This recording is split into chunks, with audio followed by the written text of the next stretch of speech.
So you've heard of 1 month in a carry-on, and you've heard of 1 week in a personal item, but have you heard of 1 month in a personal item? Hi guys, welcome back to Room with Renee. If you're new here, I'm Renee and I am travelling to lots of lovely places and you can come and join me. Don't forget to hit that subscribe button down there, please. So yeah, today I am doing a packing video. I've filmed a few packing videos before, but I always have technical difficulties with them and they never get uploaded, so this will be, touch wood, the first. I'm going to the Balkan countries for 4.5 weeks. I'm going to Albania, Montenegro, Macedonia, Kosovo, Serbia, Croatia, Bosnia, Romania, Bulgaria, and Turkey. I think that's everywhere. So yeah, I'm doing a proper big trip.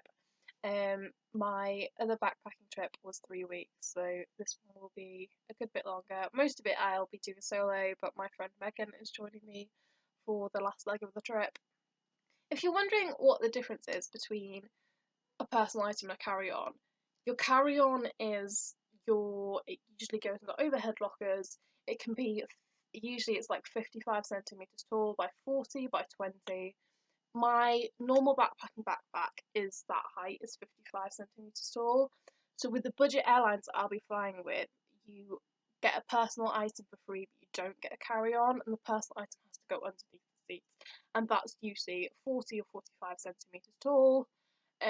So I had to downgrade the size of my bag for this trip. So I am taking this, which used to be my old school bag. Currently, it's a little bit bigger than the flight I get for the way home, which can only be 20 centimeters this way. I think this is probably about 25, maybe even up to 30 at this point. And it's probably sitting about 45 centimeters tall, but when this is a bit less full, then it does squish down to being 40 centimeters. The zips on this bag, this was my bag in year 7 or first year of secondary school, and the zips are a bit butchered, so I have packing cubes. This really hasn't got much in it though, apart from the essentials for a month travelling, so I will show you what I'm taking. First of all though, I'll show you what I'm wearing on the flight, because you wear all your layers on the flight so that you have less to carry, so we'll go through those bits first. I'm not going to go into everything, but basically I'll be wearing a pair of leggings and my bulkier running shoes trainers, which is going to be my only pair of shoes, apart from my flip-flops, which I'll get to. And then I will be wearing a sports bra because it's bulkier than my other bras. I'll be wearing one of my thicker tops, a black turtleneck, if I can pick her up, a black turtleneck, which is like nice for, like when I went to Europe I didn't have like a nice outer layer, so I wanted something that's a bit nicer for like putting on for going for dinner. Or, I mean, it's still nice and comfy, I can still just wear it, but it's just a bit of a nicer one. And then I have this blue athletic type fleece. It's got like a waterproof hood, lots of pockets. If you've seen my Portugal videos, you might have seen this on there. But these layer up nicely as well. This goes comfortably under this. And then my coat, as you can see on the back of the door. I'm taking a bigger raincoat than the one that's underneath it actually, that I took to Europe. I don't know if this is a shot. Because I just wanted something a bit thicker, and this one isn't actually the most waterproof as this one is, so, and this has got lots of pockets on it, I can fit more in it. I don't know, I'm not expecting it to rain a lot, but it's also like a thicker layer.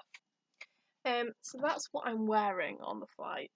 I have a cap attached to the back of my bag as well. And before I go on to my main bag, I'm also taking 2 bum bags, one that's like a running belt that goes underneath my clothes, and this will just keep my passport, my backup debit card or my main card that I use back home, and some cash in. And then I have my main bum bag, which obviously goes on the front. That will have, I think it currently has like my adapter, my other card, my Monzo card. Really recommend Monzo, but I know you get like Revolut and things, they don't have international fees when travelling.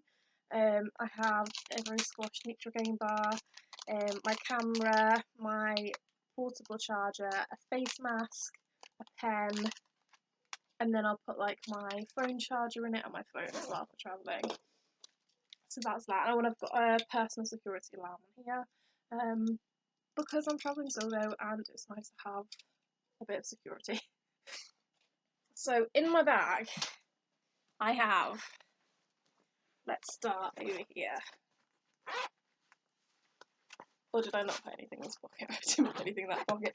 But I have this little bottle thing. I'm not going to take a bottle with me because of the size restrictions for my flights. And also last time I took a bottle with me and then I ended up buying a meal deal because it was cheaper to get a meal deal. So I had a bottle that they then just filled with water and reused. I think of all the countries I'm going, I think Turkey is the only place where I need to buy bottled water. So for the rest of it I will be reusing whatever plastic bottle I buy at the airport. I have a few more of these cereal bars, and I have a packet of rice just for my first night, just so I can microwave it and not have to worry about finding food. I don't get it particularly late, but it's better, I think, to have something on me, and if I don't use it, then it's not massive to carry around to use on another day. And then we get into the content. In the front bag, I have my liquids and a sport that's attached itself. That's weird. And I have some tissues, and then I have my cosmetics, so we'll go through these. And a pen. I have a pen. So in my liquids, I've got some travel wash. I found laundry, even in hostels, to be quite pricey when I was in Europe. A load of washing was like €12, which is really quite extortionate in one of our stores, and then I think in the others it was around 8 or 9, which is still a lot.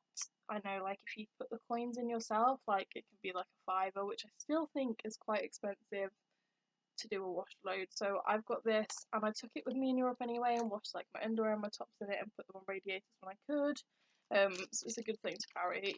I've then got some toothpaste. I might run out, in which case I'll replace it.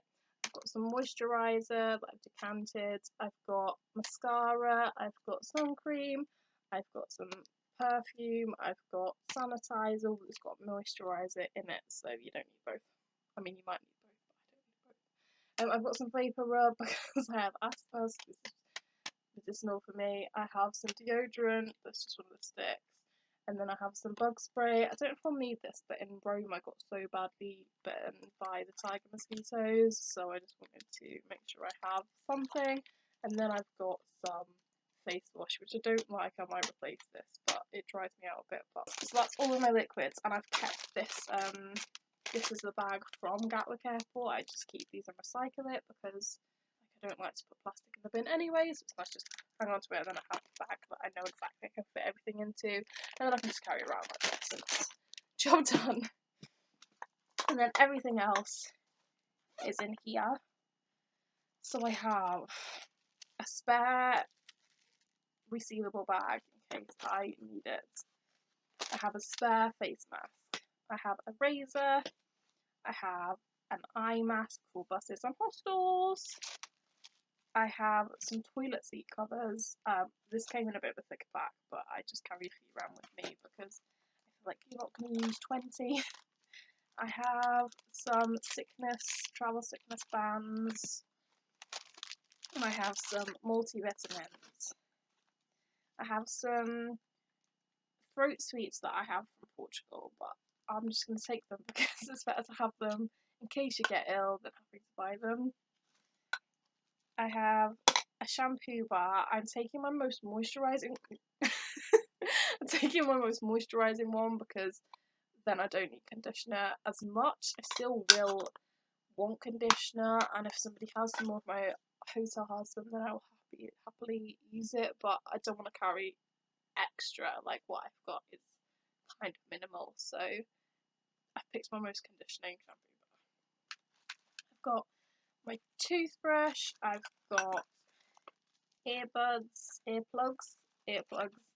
I've got all sorts of pills, I've got some Imodium just in case, I've got some ibuprofen, I've got some antihistamines, some Rennies, and I've got some of my birth control pills. I've got some honey, this is very random, and then I have some tea bags. Again, if I get a sore throat, and I also just like to have honey tea. I have about 6 tea bags. Oh, sorry Mike, I have about 6 tea bags. I've got this little eyeshadow palette. I don't wear a lot of makeup, so this and my mascara is literally about the extent of it. I want to look nice. I've got some plasters and blister plasters. I have a scrunchie and a spare hair bubble. I have, oh, and another one.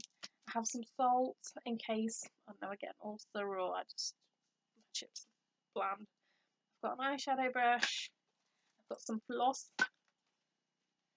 And another tea bag. So that's everything. I'll be taking one pair of earrings that I will just leave in my ears.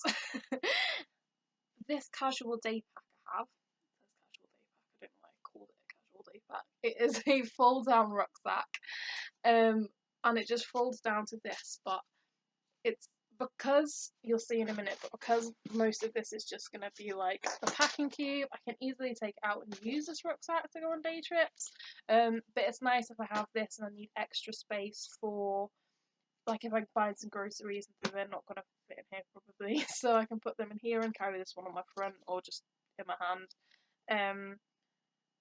It's also like if you're in your bed and this big one's in my locker but I want some bits to put and have them all in one place, it's good for that.